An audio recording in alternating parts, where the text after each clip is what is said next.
Je m'appelle Anna, je suis influenceuse beauté, j'ai 36 ans et à 24 ans, j'ai une alopécie totale, ce qui signifie que j'ai perdu l'ensemble de mes cheveux et de ma pilosité.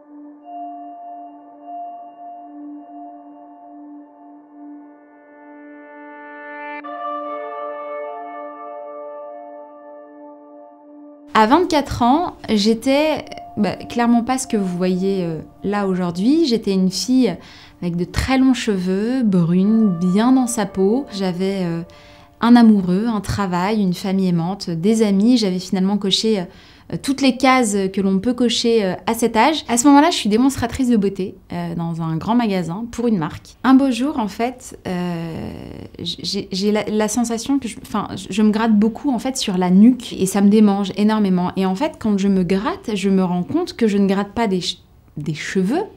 J'ai l'impression de gratter la peau à nu. Et je demande à ma collègue de prendre une photo de ce qui se passe derrière. Et là, je découvre une plaque assez étendue sur le haut de ma nuque. Et on voit très clairement que les cheveux ont disparu à l'intérieur de cette plaque. Je me rends bien compte à un moment donné qu'en fait j'ai plus de plaques sur la tête que de cheveux sur la tête. C'est un véritable séisme qui me traverse parce que je sens bien qu'on va vers quelque chose de plus complexe. C'est une maladie finalement où le corps s'agresse soi-même, c'est ce qu'on appelle les maladies auto-immunes, et finalement le corps considère le bulbe capillaire comme corps étranger et donc il l'attaque. Dans ma vie professionnelle, c'est assez difficile parce que je suis dans un métier de représentation d'une marque, je dois vendre des produits cosmétiques, donc je dois être maquillée. Je n'arrive pas finalement à être la personne que j'étais jusqu'à présent. Le regard des autres me renvoie vers ce que j'essaie de camoufler tant bien que mal. Et je suis terriblement embarrassée d'avoir une présentation différente et pour laquelle je ne peux absolument rien faire. Il n'y a quasi pas d'échange avec mes supérieurs hiérarchiques. Il y en a avec mes collègues directs parce que forcément c'est ceux qui partagent le stand avec moi donc ils voient bien ce qui se passe. On me demande comment je me sens, mais ça reste vraiment des échanges presque de politesse, de courtoisie. Arrive un jour où j'arrive au travail, comme tous les matins, et je sens qu'il y a quelque chose qui est un peu différent parce qu'une personne de l'entreprise qui n'est pas censée être sur le stand se trouve là. Elle est venue me faire état de mon licenciement immédiat, donc elle m'a demandé de prendre mes affaires et de quitter le stand. Je suis complètement interloquée de ce qui se passe, je demande des explications, elle me dit qu'en fait je vais recevoir un courrier qui va expliquer en fait l'ensemble des griefs qui sont retenus contre moi. On m'a reproché peut-être des retards de 5 minutes, mes chiffres moins bons.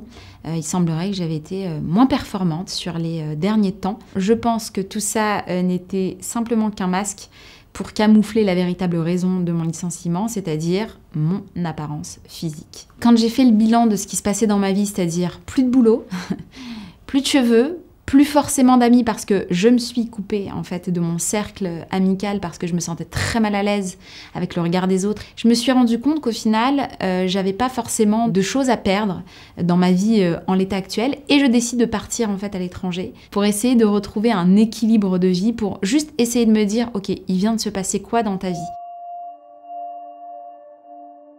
Après 1 an et demi, je me sens prête à affronter toutes les valises que j'avais laissées à Paris. Je me sens plus sereine, je me sens pas encore en parfaite harmonie avec mon image, mais je me dis c'est bon, je suis capable d'affronter ce que j'ai laissé. Et je décide d'intenter un procès, non pas pour l'appât du gain, parce que dans ces cas-là j'aurais pu faire autre chose, mais simplement pour un juste rééquilibre des choses. Je le remporte et ça m'apporte une satisfaction personnelle de dire ok, tu es quand même encore maîtresse de ta vie. Il y a des choses qui me sont tombées dessus, c'est-à-dire que cette pathologie, cette maladie, je ne l'ai pas choisie, elle m'est complètement tombée dessus. Ce licenciement aussi, et pour autant, j'avais la capacité au moins de maîtriser un des 2 éléments qui m'étaient arrivés. Ça m'a fait beaucoup de bien, ça m'a permis de regagner confiance en moi, de non, c'était pas juste ce qui s'est passé, et j'ai rééquilibré cet axe-là.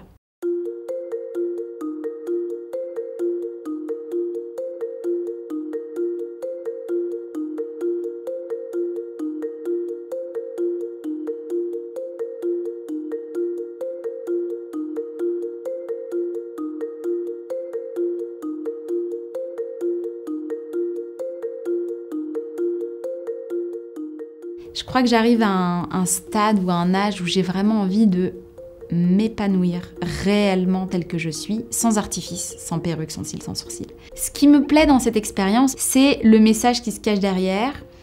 Tout d'un coup, l'inclusion n'est plus juste une idée jolie et belle, c'est une action. J'espère qu'à travers ma façon de m'affirmer et de me montrer au monde tel que je suis, d'autres personnes qui souffrent d'autres choses, que ça affecte leur physique ou leur mental, se diront « il y a quand même une place pour moi dans ce monde sans que je sois rejetée ». Et ça me plaît beaucoup. Je sais que la cicatrisation, c'est une histoire personnelle et chacun a son rythme finalement pour cicatriser, mais après l'obscurité vient le jour.